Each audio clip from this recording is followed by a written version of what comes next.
한국인 10명 중 8명이 모르고 있는 사실이 있습니다.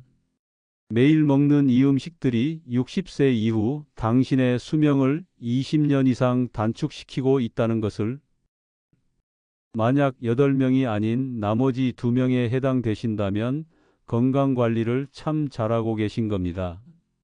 여러분, 젊을 때는 그냥 먹어도 괜찮았던 음식이 나이가 들면 심장마비, 뇌졸중, 암이 씨앗이 된다는 사실 알고 계셨나요? 나이가 들수록 음식이 곧 약이 되기도 하고 독이 되기도 합니다. 실제로 병원 진료실에서 만나는 환자들의 상당수가 나는 특별히 잘못 먹지 않았다고 말하지만 알고 보면 매일 반복된 음식 습관이 질병의 씨앗이 되어 있었습니다. 만약 지금 이 순간에도 냉장고에 이 음식들이 있는지 당장 확인해 보세요. 괜찮다고 드시던 그 음식이 사실은 WHO가 지정한 1군 발암물질이었습니다. 오늘 공개하는 6가지 음식 중 하나는 분명 여러분도 매일 드시고 계실 겁니다. 안녕하세요. 저는 28년 경력의 내과 전문의 강민수 박사입니다. 오늘은 의학적으로 검증된 연구 결과를 바탕으로 60세 이후 절대로 주의해야 할 음식 6가지를 실제 사례와 함께 말씀드리겠습니다. 서울 도봉구에 사는 67세 김영호 씨는 은퇴 후 손주들과 간식거리를 즐겨 먹는 게 낙이었습니다. 하지만 어느 날 계단만 올라가도 숨이 차고 가슴이 답답해 병원을 찾았더니 협심증이라는 진단을 받았습니다. 검사 결과 혈관벽이 산화된 지방으로 두껍게 막혀 있었는데 원인은 바로 기름으로 튀긴 음식이었습니다. 튀김류의 위험성은 단순히 칼로리 문제를 넘어섭니다. 예를 들어 감자튀김과 감자전은 모두 감자라는 건강한 원재료에서 시작하지만 기름에 튀기는 순간 이야기가 달라집니다. 감자튀김은 기름에 튀겨지면서 아크릴아마이드라는 발암물질이 생성됩니다. 이 물질은 120도 이상에서 가열할 때 생기는 독성 부산물로 장기간 섭취 시 신경계 손상과 암 발생 위험을 높이는 것으로 알려져 있습니다. 감자전도 튀김보 단적지만 아크릴아마이드가 생기는 것은 물론 산화된 기름 성분이 흡수되어 혈중 중성 지방과 LDL 콜레스테롤 수치를 높이고 당지수를 높여 혈당이 급격히 오르는 특성이 있습니다. 60세 이후 혈당 조절 능력이 떨어진 시니어에게는 당뇨병 악화 요인이 될 수 있습니다. 또한 기름 문제도 심각한데요. 대두유, 옥수수 기름, 포도씨유, 해바라기유, 카놀라유 같은 씨앗류 기름은 추출 과정에서 대량의 화학용 매제로 고온 처리되어 나옵니다. 기름 추출에 사용되는 용매는 핵산이라는 석유화학 부산물인데 신경 독성과 발암물질이 포함되어 있습니다. 그런데 기름을 뽑은 다음 용매를 제거하기 위해 고온으로 가열을 하게 되는데 기본적으로 기름은 가열하는 순간부터 발암물질이 급격히 늘어나기 때문에 이런 씨앗류에서 추출한 정제유는 발암물질이 이미 포함되어 있다고 할 수 있습니다. 또한 이런 기름들은 오메가6 지방산이 과도해 쉽게 산패되고 고온 조리 시 트랜스 지방, 알데히드, 아크롤레인 같은 독성 부산물이 발생합니다. 이 물질들이 혈관벽에 염증을 일으키고 LDL 콜레스테롤과 결합해 끈적한 찌꺼기를 형성하여 동맥경화, 협심증, 뇌졸중으로 이어집니다. 그런데 길거리나 분식집에서 판매하는 튀김은 이런 싸구려 기름을 그것도 오랫동안 교체하지 않고 계속 사용하는 가게가 대부분이므로 매우 위험한 음식입니다. 치킨이나 기타 기름으로 튀긴 거의 모든 판매 음식들은 마찬가지입니다. 반대로 안정성이 높은 기름으로는 엑스트라 버진 올리브유, 아보카도 오일, 코코넛 오일이 있습니다. 특히 올리브유는 수많은 연구에서 심혈관 질환 예방 효과가 입증되었습니다.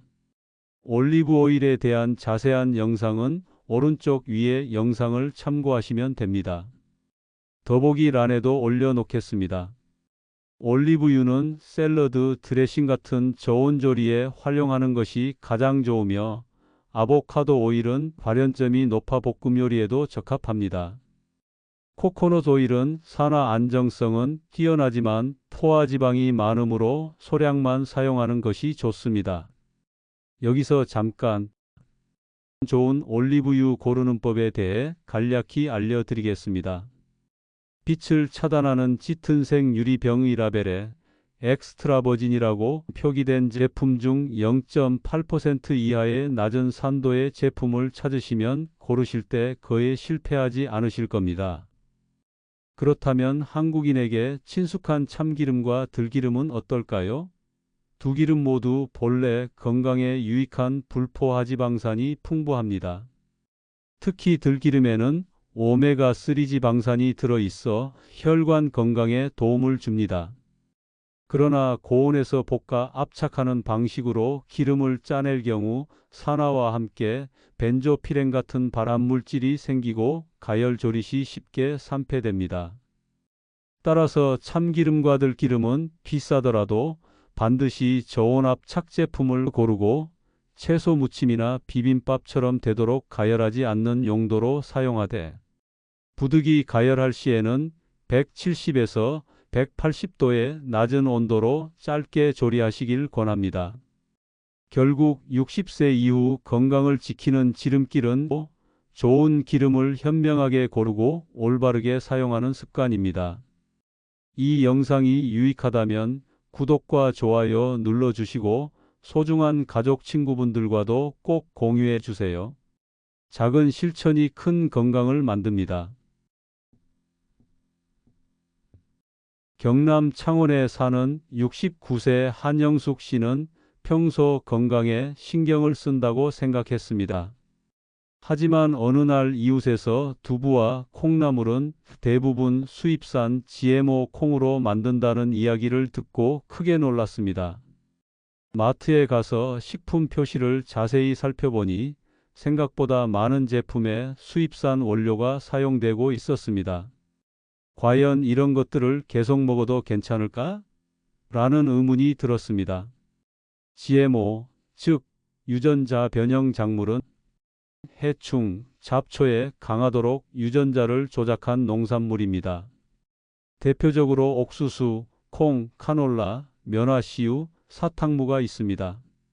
문제는 이 GMO가 단순히 원재료에서 끝나는 게 아니라 우리가 먹는 식용유, 가공식품, 사료를 먹인 축산물로까지 광범위하게 퍼져 있다는 것입니다.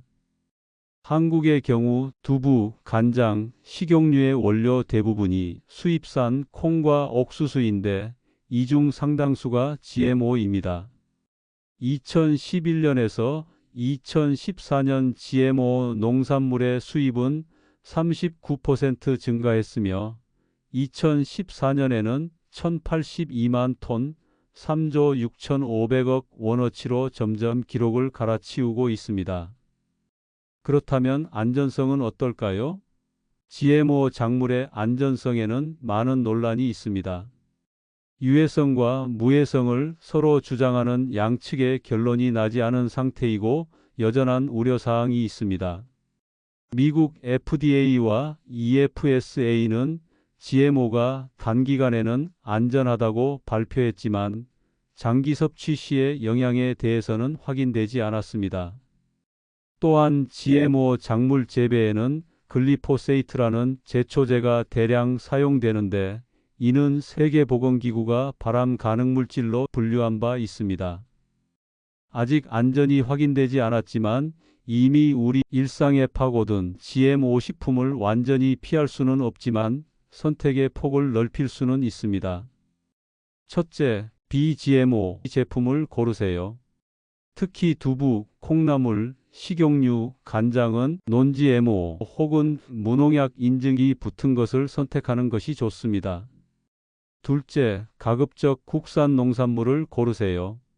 한국은 상업적 GMO 재배를 하지 않기 때문에 국산 콩, 옥수수는 비교적 안전합니다. 셋째, 라벨을 꼼꼼히 확인하세요. 가공식품의 원재료 표시에서 대두, 옥수수, 카놀라 등이 있으면 원산지와 GMO 여부를 반드시 확인하는 습관이 필요합니다. 결국 GMO의 문제는 아직 충분히 검증되지 않았다는 데 있습니다.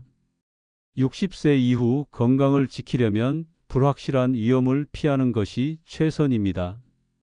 조금 번거롭더라도 국산, non-GMO, 유기농 원료를 선택하는 것이 건강과 생명을 지키는 길입니다. 단 음식은 제가 말씀을 안 해도 잘 아실 것이라 생각해서 짧게 하겠지만 반드시 지켜야 할 주의사항이 있습니다. 정제당, 물엿, 액상과당, 밀가루, 과자 등 혈당에 대한 위험성은 이미 알고 계실 테니 오늘 저는 다른 것을 말씀드리겠습니다. 여러분, 단맛은 좋지만 당분은 부담스럽다고 생각하시죠? 그래서 제로 칼로리 음료나 다이어트 제품에 많이 쓰이는 인공감미료가 요즘 식품에 많이 첨가되고 있습니다. 인공감미료 종류는 아스파탐, 수크랄로스, 사카린 등이 있습니다. 그런데 최근 이 성분의 안전성에 대해 많은 논란이 있습니다. 2023년 세계보건기구 산하국제암연구소는 아스파탐을 인간에게 발암 가능성이 있는 물질, 즉 EB 등급으로 분류했습니다. 또한 아스파탐이 장기적으로 건강에 어떤 영향을 미칠지는 많은 논란을 낳고 있습니다. 일부 동물 실험에서는 고용량 아스파탐 섭취가 인슐린 반응을 높이고 혈관에 플라크를 쌓이게 하며 염증을 유발한다는 결과가 보고되기도 했고, 일부 역학 연구에서 인공감미료를 많이 섭취한 그룹이 암 발병 위험이나 심혈관 질환, 제2형 당뇨병 발생률이 높게 나타난 경우도 있었기 때문입니다. 그러므로 면역력이 떨어지는 시니어 분들은 설탕만큼 주의해서 드셔야 합니다. 인공감미료가 들어가는 음식은 생각보다 많습니다. 탄산음료와 음료류, 간식류, 젤리, 캔디, 껌, 초콜릿, 아이스크림, 빵, 과자류 등 종류도 많은데 대부분 제로, 라이트, 다이어트, 저칼로리, 무설탕, 슈가프리 표시가 있는 제품을 유심히 보셔야 합니다. 그렇다고 완전히 단 음식을 끊는다는 것은 현실적으로 어렵습니다. 중요한 것은 대체와 절제입니다. 간식이 필요하다면 통곡물로 만든 빵, 설탕을 넣지 않은 통곡물 과자를 선택하세요. 한 끼 식사로 빵을 먹어야 한다면 반드시 채소와 단백질과 함께 곁들여 혈당 상승을 완화하세요. 무엇보다 야간 늦은 시간 음식 섭취는 반드시 피해야 합니다. 밤에는 인슐린 분비가 줄어들어 혈당 조절이 더욱 힘들기 때문입니다. 경기도 안양에 사는 70세 박정숙 씨는 평소 요리를 간단히 하려고 햄과 소시지를 냉장고에 늘 쟁여 두셨습니다.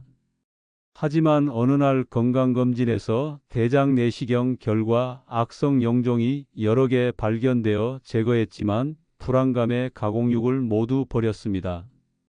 의사가 가공육 섭취 습관을 고치지 않으면 대장암 위험이 커진다고 경고했기 때문입니다. 2015년 세계보건기구 산하 국제암연구소가 가공육을 1군 발암물질로 공식 분류했습니다. 이는 전 세계 10개국 22명의 전문가가 800여 건에 달하는 방대한 문헌을 분석한 근거입니다. 가공육은 왜 위험할까요?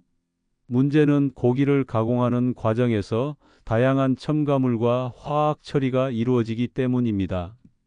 가공육에 들어가는 주요 위험 성분들을 살펴보면 첫째, 발색제. 햄과 소시지가 선홍빛을 유지하도록 쓰입니다. 하지만 체내에서 아민유와 결합하면 발암 물질이 형성됩니다. 둘째, 보존제. 제품의 유통기한을 늘리지만 장내 미생물 균형을 깨뜨려 면역력 저하를 일으킵니다. 셋째, 응고제. 식감을 좋게 하고 보존성을 높이지만 체내 대사를 교란해 신장질환과 골다공증 위험을 키웁니다. 그런데 실제 위험도는 어느 정도일까요?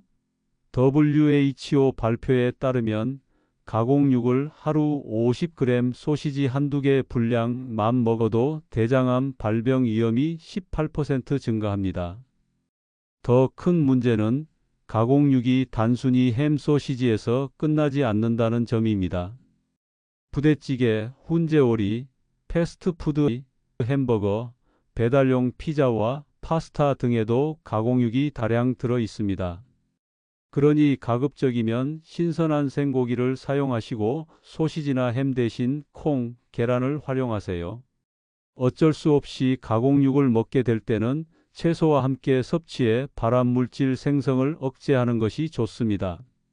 특히 비타민C가 풍부한 채소는 아질산염의 독성을 줄이는 데 도움이 됩니다. 술은 적게 마셔도 당신의 생명을 갉아먹는 독이라는 사실을 아셔야 합니다.